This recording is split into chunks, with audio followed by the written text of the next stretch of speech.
महोबा में बीते शाम हुए भीषण सड़क हादसे में ट्रक चालक द्वारा स्कूटी को 2 किलोमीटर तक घसीटने के हृदय विदारक घटना को लेकर एसपी ने सख्त रुख अपनाते हुए आरोपी ट्रक चालक के खिलाफ गैर इरादतन हत्या धारा 304 के तहत मुकदमा दर्ज कर जेल भेजने की कार्रवाई की है, तो वहीं ट्रक को सीज कर आगे की कार्रवाई की जा रही है। देखिए, ये कल रात शाम के 5:30 बजे की घटना है।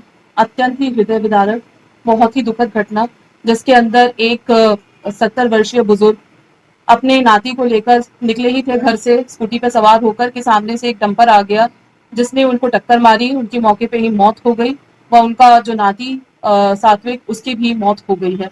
यह अत्यंत ही विदारक हृदय विदारक घटना हुई है। इसके बारे में त्वरित कार्रवाई करते हुए उस डंपर को सीज किया गया है, उसके ड्राइवर को पकड़ लिया गया है। जो प्राप्त तहरीर है उसके अनुसार धाराओं में एफआईआर पंजीकृत की गई है, किंतु यह इतना ज्यादा हृदय विदारक था कि इसके अंदर वह कुछ वीडियोस भी आए हैं जिसमें वह घसीटता चला गया था इस स्कूटी को। इसके आधार पर इसमें 304 की वृद्धि की जा रही है और इसके ऊपर कठोरतम कानूनी कार्रवाई पुलिस द्वारा की जा रही है। महोबा से इमरान कुरैशी की खास रिपोर्ट।